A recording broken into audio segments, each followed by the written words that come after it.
Chairman, here we are again, round 5 or 6 of our Bailey versus... Come on, must be 10 by now. Is it 10 or 7? In Abu Dhabi. No. Thank you for inviting us to your home. You moved house since we last saw you, and we've tracked you down, so there really is no escape. And if we got onto business, how satisfying was the season? A Grand Slam of English trophies. Well, it's never been done before. You cannot be but extremely satisfied. We set a lot of targets at the beginning of the season, and to go compete in every competition that we participate in and to win every single one of them, apart from one, I think is exceptional. It's absolutely exceptional. I'm so proud of what's been accomplished. It's really tremendous. A credit to every part of this organization, every member of this organization is part of this success. Is it possible to compare the two, the 100 points and the 98 points? And which gave you most pleasure? Different pleasure. I think, 100 points that season was, as you know, exceptional, historic, the records we set in that season. But you look back at this season and getting 98 points, which was so much harder from every aspect, because we were playing, again, in all competitions. This year we managed to win effectively 3 plus 1. 3 plus 1, I'll call it 3 plus 1. And to do so with essentially a competitor that was head to head with us till the last minute of the season. This was an incredibly difficult season, incredibly challenging.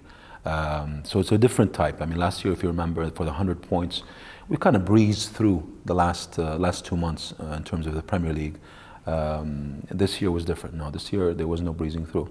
This was essentially since January 1st, every game was a final. Every game was a final. So the level of stress and pressure that we had to live with for a couple of months was quite incredible. And I mean, you feel that tension as well. I mean, the players can do something about it. I guess sat in the stands, none of us can. Do you actually feel that tension? Yeah, I do feel it, but I think I'm a lot more cool about it now. I think over the years I've learned to deal with it a lot better. And this year particularly, we were in a good standing in the Carabao Cup, and I knew that we handled that well. FA Cup was the same. I think it wasn't as much pressure going through that. In the Champions League, it was challenging, but it was okay. The Premier League was different. The Premier League, if you had told me back then that we would have to have won 14 games in a row to win the league, yeah, that would have been a different type of pressure.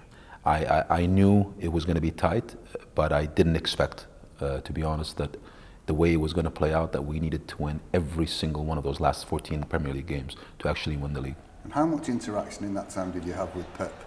Was there a lot of chat between you? Or? Yes. I work very closely with Pep, very closely with the team. And Pep was throughout this period, I would say, very focused, extremely focused, almost a machine. Pep's done this before in the Premier League, has done this before in the Spanish League, in the German League. So many of our players have dealt with that pressure. We have a lot of players, as you know, who were there in 2012 and that season and that game. So we have a wealth of experience, and that's helped us a lot this season. So with that background, how disappointing was it to go out of the Champions League? Not necessarily at that stage, but in the way we did bow out of it. I mean, listen, cup competitions are different. Leagues are marathons. And in a marathon, ultimately the best team wins most of the time. To get 100 points, follow that up by 98 points, that's consistency, and that's how you win leagues. Cup competitions are different. There's a whole different set of things that have to fall in place in a cup competition. You need to be excellent every game, and you need an element of luck. You need an element of things working out. You need to have the right calls made to your advantage that day, not the calls made against you. You need that penalty to go in rather than missing that penalty. You need that 2 inches. We did everything. There's no question in my mind we did everything in that series, in these 2 games against Tottenham. Nevertheless, the result ended up with Tottenham going through, and that happens. That happens in cup competition, and that's the thing I think that I've and I think we should all come to grips with, is when it comes to the Champions League, we will keep trying and we will win it. And I assume the priorities won't change. I assume it will be go for all four, try and win all four. You know, I had a conversation with Yaya Toure. I think was it the first year we signed him? And he was telling me about the mindset that he was coming from that great Barcelona team he played with, to City. And you know, you have to remember when he came, this was really the beginning of our success. That was the first FA Cup we won back in 2011, and then the Premier League the following year. And he told me that the mindset they had in Barcelona was a mindset that you need to win every game. Be it a friendly, be it any competition. The mindset was, we have to win every single game we play. And they were, you know, the entire team, entire organization, all the players were programmed for that. And we didn't have that mentality then. The mindset we have today is treating every game as a game we have to win. We go in to try to win every game we play, one game at a time, and to try to win every competition we compete in. That's the mindset. And to do that, of course, you need to build squads, improve squads, change squads a little. The same players probably won't be here next season, all of them who were here last season. How far advanced are plans for next season in terms of transfers? Advanced, very advanced. You know, Chris, we have a system now. This club now is a mature club. This organization is a mature organization. We plan early, we execute quickly and I think relatively well. There is no surprises. The way we approached every pre-season is consistent. We know our requirements early on.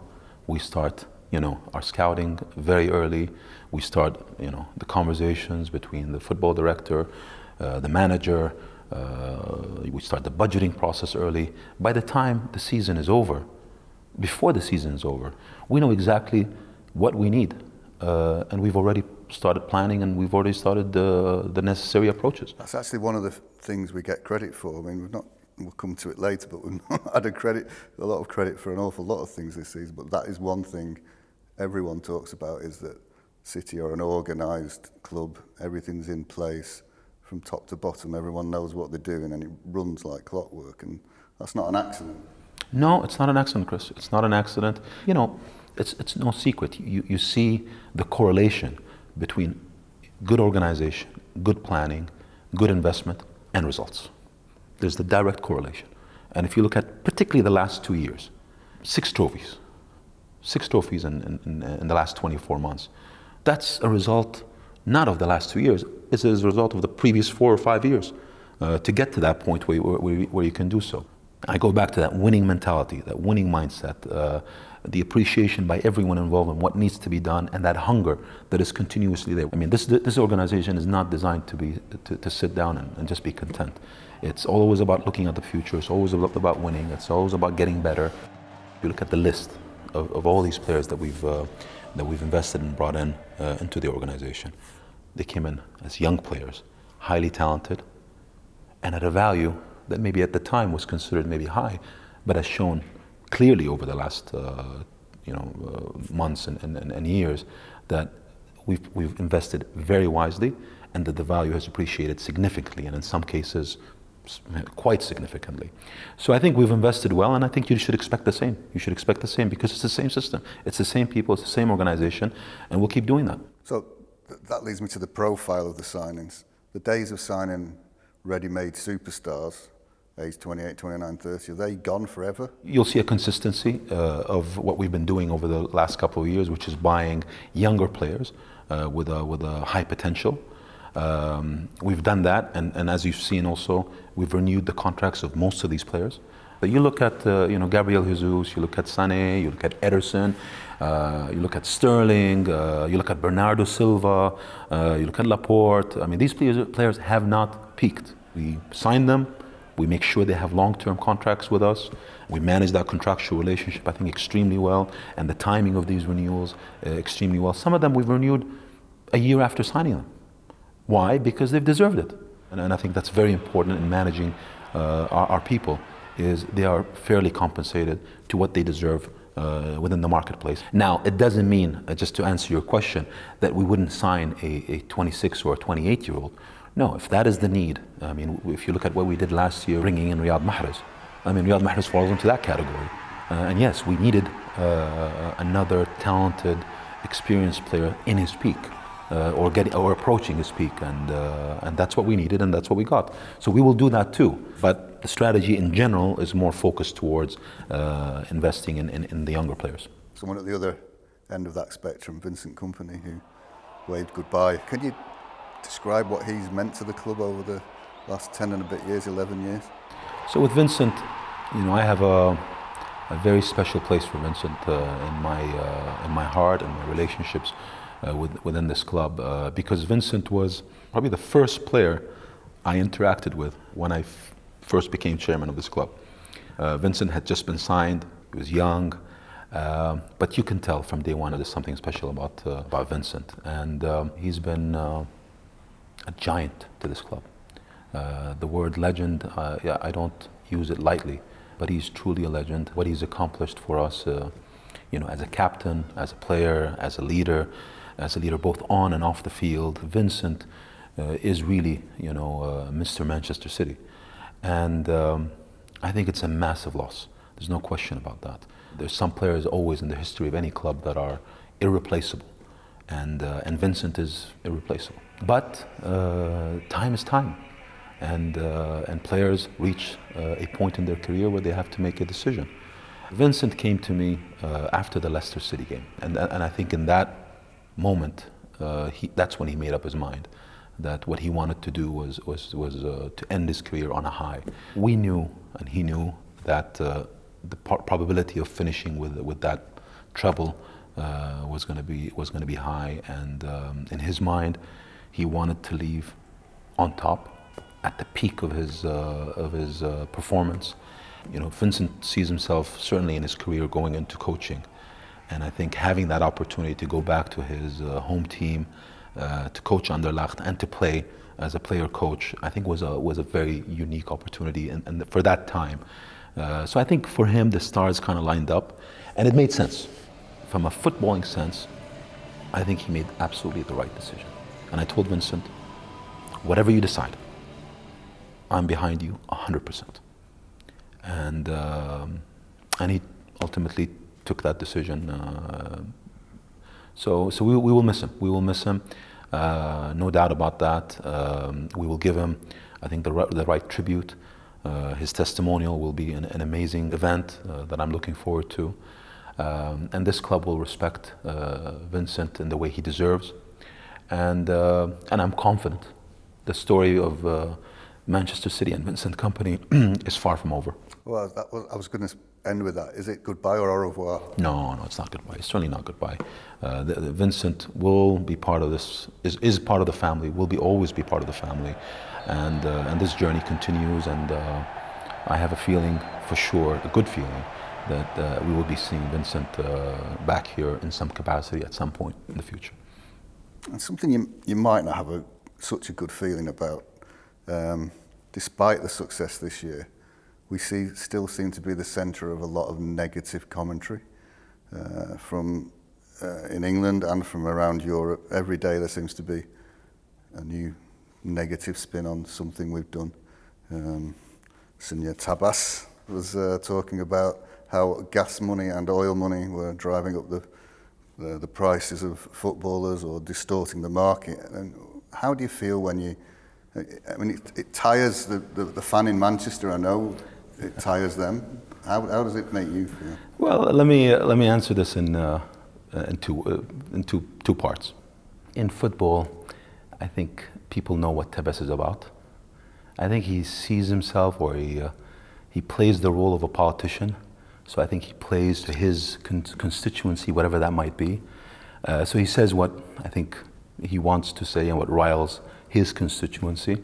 But you can't take him too seriously, because people, there's credibility that comes with people. And I think he distorts facts. He talks about what did he say, that we were distorted the market or something like that? Driving prices. Driving prices down. I mean, there's a hypocrisy in this statement that is ironic. Well, number one, let's look at the Spanish league. The time of breaking records on player acquisitions. I mean, who started that? Let's go back to the world records. Figo, Zidane. I mean, these huge jumps in these transfers. I mean, where did they happen? You have to look back at the history of La Liga. It's a league that is dominated by two clubs, and Mr. Tebas should look back at history and how distortion has happened throughout the ages. Then you look back at transfers. I mean, in the top 10 transfers of all time, Manchester City has not a single player in that, not a single one. So I don't really take that seriously, and I ask for our fans to always put it in context. Always look at facts. And I think people with glass homes shouldn't be throwing rocks. And let's always stick to facts. I'm happy to talk to anyone as long as the conversation is about facts. But once we start talking about innuendo and talking about theories, and I have no time for that. And the mention of oil and gas in particular seems to have another connotation.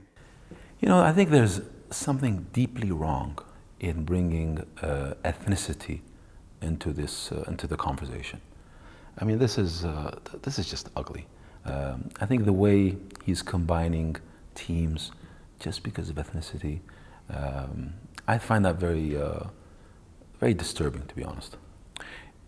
Chris, I will not accept for this club to be used as a diversionary tactic on poor investment decisions from other clubs.